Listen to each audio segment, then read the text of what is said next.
The DJI Pocket 3 just came out, and you're looking at me side by side with the Pocket 2. I got to have the Pocket 2 for over 2 years, and I just picked up the Pocket 3, so I think there's some things we need to talk about. Stick around. Hey, what's going on, everyone? My name is Seth Miranda. I'm a pro photographer here in New York. You're looking at me on my balcony at the studio here in Manhattan, and if this looks familiar to you, it's probably because you saw a bunch of videos I did in here filming from here with the Pocket 2, including that stupid trends video that went viral where people are setting kids on fire thinking it's cool. Don't get me started. Hit the link if you're curious about that. But that was all DJI Pocket 2 footage, and I shot all of Comic-Con with the Pocket 2 as well, and I kept on really, getting irritated by some things that I wish they would update, and I was hoping that they would update this camera, and who knew that a week later the Pocket 3 would come out. So I figured I'd put them both together, literally smashed in my hand, and just do a bunch of B-roll on my way to the studio here today. I took the longest way possible, even picking up some artichoke pizza here in New York and going through the market and all this other stuff at Union Square so that I can get some footage for you. And I tried to get as much random footage as I can as far as low light, backlit, changing light, white balance that will change, different light sources, all sorts of stuff. So you could have a reference of different types of imagery on the fly with both of these side by side. Now, they might be a little, off axis to each other because putting them together made the gimbals kind of smack together sometimes, and they kind of were jockeying for position. It was actually kind of adorable. It was like chattering teeth that were just fighting each other. It was super cute. But either way, I had to kind of offset them a little bit in some situations, so I hope that's okay with you guys. But you can get a sense of exactly what the image looks like on these two different cameras, that it's a major difference hardware-wise, the way the stabilization works and all sorts of other stuff. That way you can make up for yourself, make out for yourself what you think looks better, or if you're okay with maybe keep sticking with your Pocket 2. I just think I am in a situation where I can give you guys this as a reference point. So you can see behind me, the sun is blazing, and you are looking at me on both cameras in 4K, 60 frames per second. And I did 60 frames so that we would end up having the ISO kick up so that it would kind of stress out and maybe show some noise in some areas, because the biggest difference in the image is that the Pocket 3 has a 1-inch sensor, which is awesome. That was the first thing I wanted, was a larger sensor for better lower light, and not just imaging, but autofocus and responsiveness, because if a camera's starving for light, it can't see what it's doing, right? So, or processing or anything like that. So 1-inch sensor on the Pocket 3. On the Pocket 2, you're looking at a 1/1.7 of an inch sensor, whatever that even means, but it's a significant size difference. And the Pocket 3 has an f2 lens when other cameras in this class of style of camera are 3.5 usually. So that's also another aspect of being better in lower light. I kept on finding at Comic-Con that the footage got really muddy or really bland. It wasn't sharp, and there was a lot of pixelization and artifacting going on. And I was really psyched to see that this came with a larger sensor for that fact. But the other thing that I was running into issue-wise was that the size of the screen on the Pocket 2 is so small. I mean, considerably smaller, so much smaller that when I was long-arming or in bright sunlight or both, I couldn't tell what else was in frame with me. There was plenty of times I had footage where I was like, oh, I totally missed the thing I was trying to put in the background. But on the Pocket 3, so far, I'm able to see everything that's going on that screen. But it's not only just be able to see, but it's also interface. So the edges are in these nice quick action functions that I can tap on that I would usually have to dig through the menu and swipe once or twice, maybe in 3 times on the Pocket 2 to get to features or settings that I was trying to get to. Here, I'm able to just kind of get to it at most 1 swipe down to get to a setting that's a little deeper in the menu. And if it is that deep, it's usually something I don't need that fast.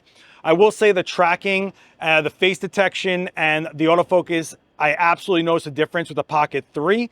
But not to say that the Pocket 2 was bad at all in that. I think it was pretty good until it hit lower light. But you're able to see behind me the way the buildings are overexposed and the sky. Keep in mind, I'm shooting in on 10-bit log on the Pocket 3 and D-Cine-like on the Pocket 2. Gives you a lot different of a file as well. The other thing I'm gonna say is the Pocket 2, the major advantage I say to that is absolutely the size. Yeah, it is so small. I wear a lot of, canvas work pants that have tool pockets, and these are tools for me, so I stick these in those tool pockets. The Pocket 2, I wouldn't even realize it was in there sometimes. The Pocket 3, I absolutely know it's there. It is totally keeping me company, smacking around, bumping up and down when I'm running or something like that. I know it's in my pocket. That said, I'm kind of okay with that trade-off because I think in my opinion, the image is a lot better.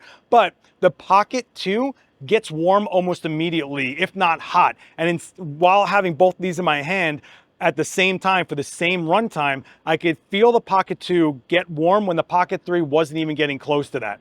So that's another thing with a larger body, is able to dissipate heat. Keep that in mind.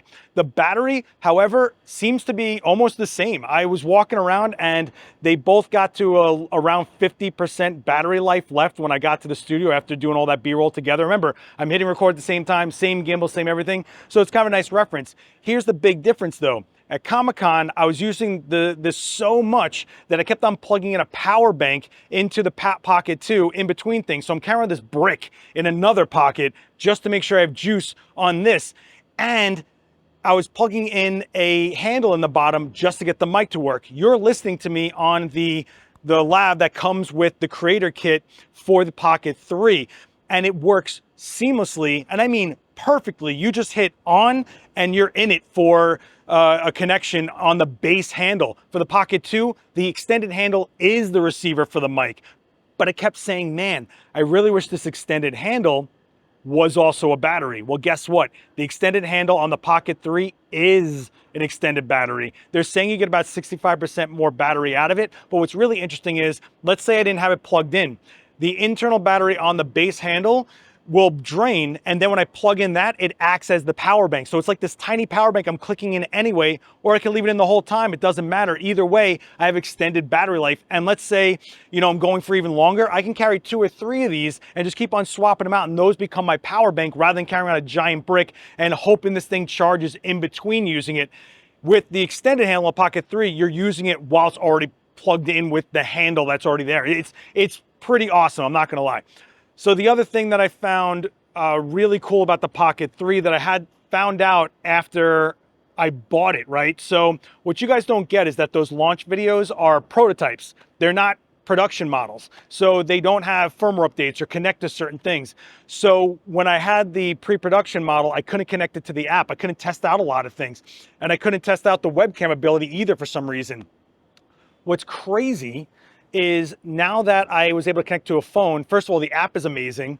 It gave me 2 firmware updates already in a couple days, and the menu options have changed, as well as some things like being able to use as a webcam. I plugged this thing into my PC via USB-C, and it gave me about 2.7K resolution webcam that was discoverable in OBS. Yeah, it's crazy. So you're able to have like a PTZ camera that follows you where you're going, that fits in your pocket, that you can use for live streaming out of whatever setup you already have, as well as able to live stream from this through the app to like YouTube, say. I haven't tried that out yet. I am gonna maybe mess with it, but I really wish I could just kind of use the native YouTube app, but I know that's not a possibility. Either way, it's just showing how much more you can do with the Pocket 3, which is awesome, because I kept saying I wish the Pocket 2 had an HDMI out so I could run it like a camera. The one thing that maybe I'm missing something, or maybe it's gonna change going forward, when you plug in the USB-C on the Pocket 3 as the webcam, it doesn't seem to power it. So running the camera full time like that, I don't know how long it's gonna last. And keep in mind, for like a live stream on average, you're gonna want 3 hours of life out of the camera. Figure an hour, hour and a half of going live, maybe like 20 minutes of setting up. Maybe after the fact, you keep the camera running so you can do something for a thumbnail or extra footage to promote the live stream. I don't know. Either way, you want about 3 hours, in my opinion, the way I work. So you might be different, but that's how I work. Anyway, you're probably looking at a bunch of B-roll I shot around the city. I'm trying to give you guys examples the best I can as far as backlit or low light. So I got the subway, underneath scaffolding, trying to get some colors behind me, showing you guys different light sources, what the ISO might be changing and how it looks like, because everything is set to auto white balance, auto exposure, and I'm just letting the camera take care of everything for me. You're listening to me on the Lav that comes with the Pocket 3. The miss that I'm finding is that the already existing DJI Lavs, which a lot of us already own if you're into the DJI systems, doesn't seem to work with the Pocket 3. I don't know if that's going to change going forward with firmware. I updated the firmware in the Lavs. I got the updated version of the firmware in the Pocket 3. It doesn't seem like it's working. Maybe that's because they want it to be just a seamless kit for people that are just buying this and want to get going and have a mic that just works right away, and they're not trying to sync other things to it. I don't know. But what is cool is that with the new mic, you can get a second one and have two mics going to this and just keep it as its own kit. With the Pocket 2, you weren't able to do that, and you had to buy a handle that was just for that. What I will say is the extended handle for the Pocket 2, that was also the receiver for the mic, also had a audio jack out, a 3.5, so you could check your audio with headphones, or someone that's filming you could check the audio with headphones while they're filming you. I'm not seeing a way to do that on the Pocket 3 unless you can do something like adapt the USB. I haven't tried that yet, but what I did try was a USB mic into the USB port on the Pocket 3, and that does work. I had a micro USB shotgun mic that totally worked, just plugging it right into the USB-C. So maybe even a wired lav via USB-C will work with the Pocket 3 if that's something you're interested in. Either way, I just wanted to do a quick video so you guys get of, you know, kind of a real world use case of both these literally at the same time, so you can make up your own mind about what you think about the image quality, if it's worth upgrading for you, if maybe the Pocket 3 is a little bit too much money for you and you try to find like an old stock Pocket 2 or maybe a used version from somebody.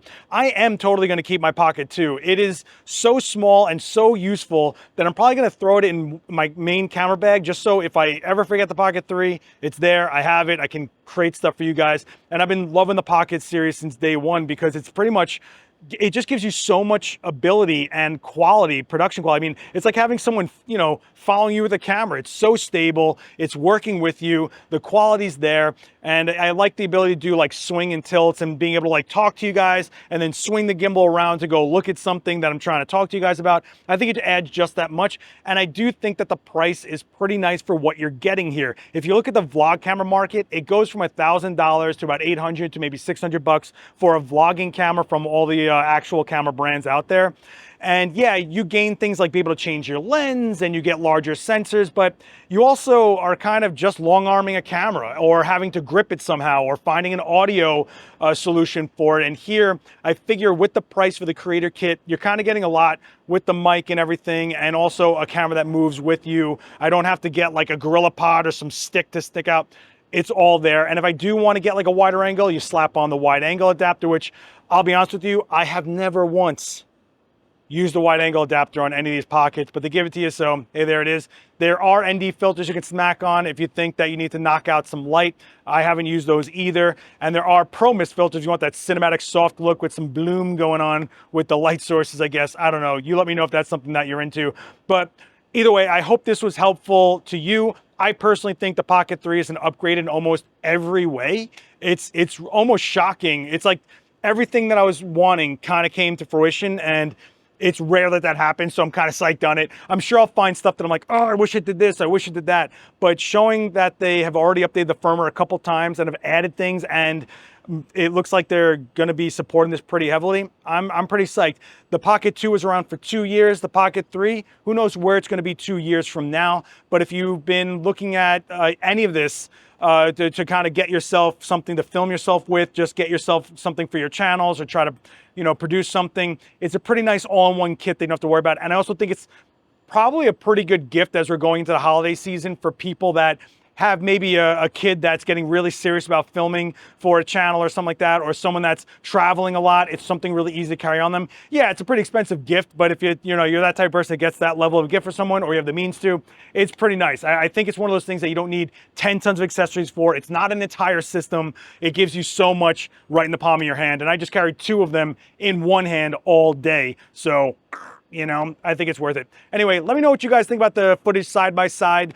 I think you'll see a noticeable difference as far as the gimbals go. I think you can feel that there's more responsiveness happening on the Pocket 3. Just keep in mind, this Pocket 2 is literally 2 years old and has been beat to death by me traveling around the world with this thing. So, and that speaks to the build quality of what DJI has been putting out. So there's that as well. Anyway, my name is Seth Miranda. You can hit me up at Last X Witness on all social. Hit like, it really helps support this channel. It's super easy to do. Hit subscribe if it's your first time here. I do a lot of videos like this, and there's a lot of tutorials on here as well. Check out the rest of the channel. Stay a while. And don't forget, there's a Discord. There's a whole community of people that are just like you that want to know about all this stuff, troubleshoot, share work, all sorts of things, 24/7, and it's 100% free. Hit that link down below and check out the link for the Pocket 3 in the description if you want to check out any more specs and the video that we did at launch.